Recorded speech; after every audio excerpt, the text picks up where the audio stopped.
एक और फैसला सुप्रीम कोर्ट का बड़ा अहम था और दूसरा बड़ा फैसला था दिल्ली सरकार बनाम उपराज्यपाल और केंद्र सरकार से जुड़ा हुआ। इस फैसले के बारे में विस्तार से बताने से पहले यह बताते हैं कि केजरीवाल सरकार कितनी खुश है।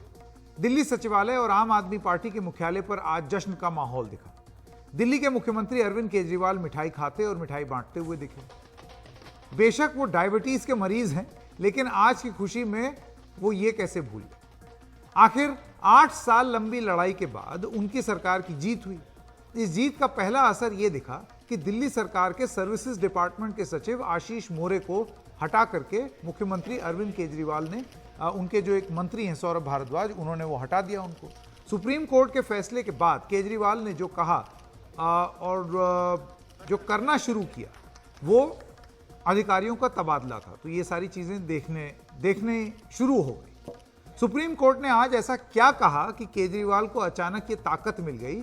एक ऐतिहासिक फैसले में सुप्रीम कोर्ट की 5 जजों की संवैधानिक पीठ ने एक राय में कहा कि दिल्ली में अफसरों की ट्रांसफर और पोस्टिंग, उस पर पूरी तरह नियंत्रण केंद्र सरकार या उपराज्यपाल का नहीं, बल्कि दिल्ली की चुनी हुई सरकार का होगा। अब आप जानते हैं पिछले कुछ समय से कितनी बड़ी दिक्कत चल रही थी दोनों एलजी बनाम अरविंद केजरीवाल की लड़ाई, तो उसमें यह एक मुद्दा सुप्रीम कोर्ट ने सेटल कर दिया। सुप्रीम कोर्ट ने कहा कि अगर चुनी हुई सरकार अधिकारियों को नियंत्रित नहीं कर सकती तो वो लोगों के लिए अपने सामूहिक दायित्व का निर्वहन कैसे करेगी। चुनी हुई सरकार में उसी के पास प्रशासनिक व्यवस्था होनी चाहिए। अगर चुनी हुई सरकार के पास ये अधिकार नहीं रहता है, फिर जवाबदेही की ट्रिपल चेन पूरी नहीं होती। अफसरों की सेवाओं पर दिल्ली सरकार के पास भी दूसरे राज्यों की तरह अधिकार हैं। सुप्रीम कोर्ट ने अपने आदेश में एक बार फिर साफ कर दिया कि दिल्ली में केवल जमीन, कानून व्यवस्था और पुलिस केंद्र सरकार के अधिकार क्षेत्र में है, बाकी और कुछ नहीं है। बाकी सब विषयों पर उपराज्यपाल दिल्ली की चुनी हुई सरकार की सलाह मानने को बाध्य हैं। जो पॉइंट अरविंद केजरीवाल पहले भी बोलते थे, वो अब सुप्रीम कोर्ट ने बोल दिया। इस फैसले के बाद अरविंद केजरीवाल ने सुप्रीम कोर्ट को तहे दिल से शुक्रिया अदा किया और उन्होंने क्या बोला, आइए आपको सुनाते हैं। तो अगले कुछ दिनों के अंदर आप देखेंगे बहुत बड़ा प्रशासनिक फेरबदल होगा। कई सारे ऑफिसर्स को, कर्मचारियों को ट्रांसफर किया जाएगा इस आधार पे कि उन्होंने अभी तक कैसा काम किया। कुछ ऐसे ऑफिसर्स हैं, कुछ ऐसे कर्मचारी हैं जिन्होंने पिछले कुछ महीनों में, 1-1.5 साल में दिल्ली की जनता के काम रोके, जल बोर्ड की पेमेंट रोक के कई जगह पानी बंद करा दिया। ऐसे कर्मचारियों को, ऑफिसर्स को चिन्हित करके उनको अपने कर्मों का फल तो भुगतना पड़ेगा।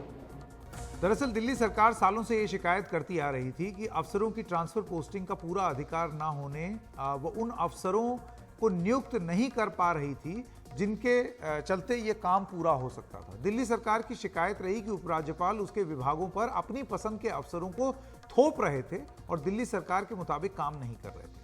दिल्ली विधानसभा की याचिका समिति ने यह पाया था कि अफसरों ने जानबूझकर मोहल्ला क्लिनिक का पैसा रोका, जिसकी वजह से कई महीने तक स्टाफ को वेतन नहीं दिया जा सका और दवाइयां नहीं खरीदी जा सकी।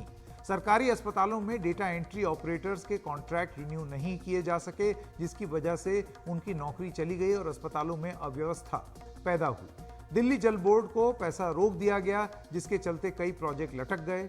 यही नहीं, बुजुर्गों की पेंशन भी रोक दी गई। उधर दिल्ली में विपक्षी बीजेपी सुप्रीम कोर्ट के फैसले का सम्मान कर रही है, लेकिन अरविंद केजरीवाल के ट्रांसफर पोस्टिंग से जुड़े बयान पर यह कह रही है कि वो अब भी मनमानी करेंगे। सुप्रीम कोर्ट के फैसले से अब केजरीवाल सरकार कच्चे कर्मचारियों को पक्का करने, नई नियुक्तियां करने और किसी भी अधिकारी की किसी भी विभाग में लगाने और हटाने में सक्षम होंगे। शरद शर्मा की रिपोर्ट।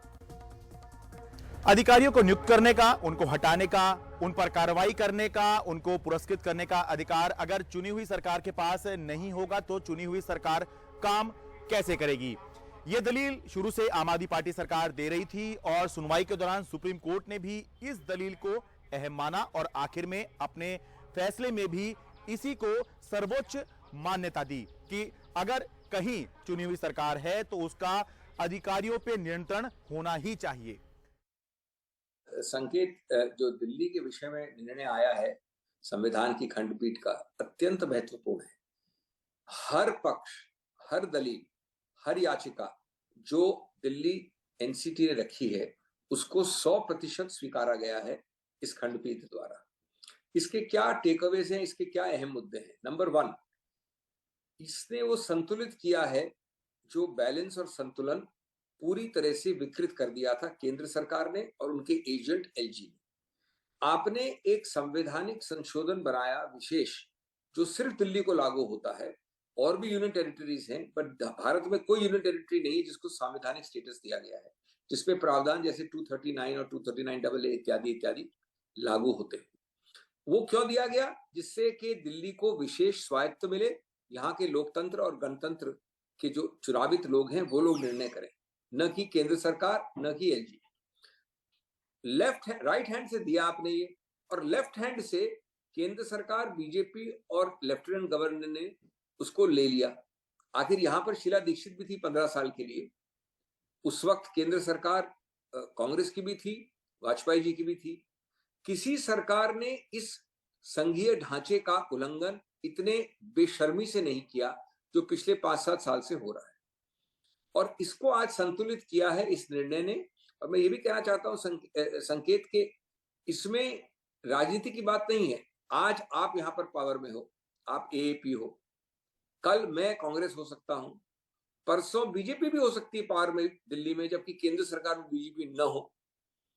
किसी भी सिस्टम में आपने जो दिल्ली का संघीय ढांचा है उसको डावाडोल कर दिया था, और आज इन्होंने होल्ड किया है कि सिवाय उन 3 जो आप जानते हैं, जमीन और कानून व्यवस्था इत्यादि इत्यादि, वो छोड़ के, या अगर चाहे तो संसद एक कानून पास करे, संसदीय कानून, या वो 3 क्षेत्र को छोड़कर एलजी कई चीजों में, जिसमें हर चीज में हर दिन प्रतिदिन एलजी साहब चिट्ठियां लिखते थे, हस्तक्षेप करते थे, बद इरादे से दुर्व्यवहार करते थे, वो सब इनका अधिकार क्षेत्र भी नहीं है। तो इसलिए ये बहुत महत्वपूर्ण मुद्दा है, और ये संघीय ढांचे के लिए भी एक पूरा उसमें हिस्सा है, जो संघीय ढांचे के बारे में आज भी मुख्य न्यायाधीश ने पढ़ा भी है। मैं समझता हूं अत्यंत महत्वपूर्ण निर्णय है। दिल्ली जो है एक विशेष प्रकार का प्रदेश है। वो प्रदेश पूर्ण रूप से नहीं है। It is not a state like any other state. आप मुख्यमंत्री शब्द का प्रयोग करें, उससे वो सारी जो बातें, जैसे हरियाणा हो, पंजाब हो, उत्तर प्रदेश हो, 3 जो राज्य दिल्ली के इर्द गिर्द हैं, उनके मुख्यमंत्री के अधिकार और उन राज्यों के अधिकार दिल्ली से कहीं ज्यादा है। तो संवैधानिक प्रक्रिया में आर्टिकल 239 में यूनियन टेरिटरीज आती है। यूनियन टेरिटरीज का अर्थ हुआ जो केंद्र शासित प्रदेश है, या वो जो इलाके हैं। दिल्ली भी एक केंद्र शासित प्रदेश है। वहां पर एक एडमिनिस्ट्रेटर है, उस एडमिनिस्ट्रेटर का नाम है लेफ्टिनेंट गवर्नर। अब यहां पर एक संवैधानिक प्रक्रिया के तहत संशोधन लाके संविधान में 239AA आया। 239AA में स्पष्ट कर दिया गया कि आज भी एलजी है, और 3 ऐसे विषय हैं, पुलिस, लॉ एंड ऑर्डर और जमीन। ये दिल्ली प्रदेश के जो उनका जो लेजिस्लेचर है उसमें वो कुछ नहीं कर सकते। तो पूर्ण राज्य तो है नहीं दिल्ली। अब पूर्ण राज्य नहीं है दिल्ली, ये आम आदमी पार्टी की सरकार को पहले दिन से पता था।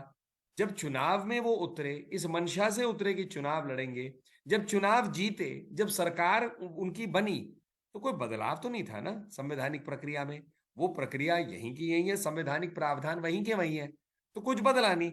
आज कोर्ट ने इतना ही कहा है कि भाई जो 3 अधिकार क्षेत्र केंद्र के हैं वो केंद्र के पूर्ण अधिकार क्षेत्र हैं, और दिल्ली के अधिकार क्षेत्र बाकी विषयों में, इसी का स्पष्टीकरण दिया। लेकिन दिल्ली एक केंद्र शासित प्रदेश, मतलब उस रूप से कि एक यूनियन टेरिटरी है जिसमें एक लेजिस्लेचर है, वो उसकी जो कल्पना थी शुरू से, वो कल्पना आज भी जायज है, उसमें कोई गलती नहीं है, और उसे बदल भी नहीं सकते, क्योंकि वही संवैधानिक प्रक्रिया है और प्रावधान है जिसके तहत यहां सरकार बनी है।